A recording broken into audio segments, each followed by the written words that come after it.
तेरा विकिसना से गान मारल, खेसरिया से गान मार, अब ते गान मारा तारे।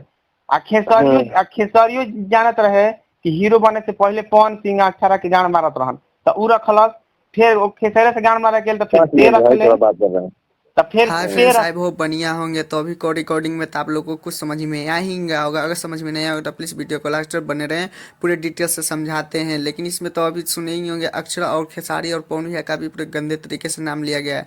हम पूरे कॉल रिकॉर्डिंग अच्छे से सुनाते हैं, लेकिन कुछ मजबूरी इसके लिए नहीं सुना सकते हैं। लेकिन हाँ, इसका पूरे वीडियो को अच्छे से पूरे समझाते हैं आप लोग को। आपको तो ये पता ही है कि जब पवन भैया थे तो उनके साथ ज्योति सिंह की शादी के पहले अक्षरा सिंह का अफेयर चलता था। भोजपुरी में अक्षरा और पवन सिंह का बेस्ट जोड़ी माना जाता था। तब से उनको एक अक्षरा सिंह और पवन सिंह का अफेयर के बारे में बहुत ज़्यादा सुनने को लिए मिलता था। लेकिन जब से ये ज्योति सिंह के साथ शादी हुआ था, पवन सिंह और अक्षरा सिंह अलग अलग हो गए हैं, तब से ये दूसरे एक दूसरे को मुद्दे बहुत ज़्यादा ही बना लेते हैं। उनका फ़ायदा कुछ ही टुकड़ों में उठा लेते हैं और इनको विवाद में बहुत ज़्यादा खींचते थे।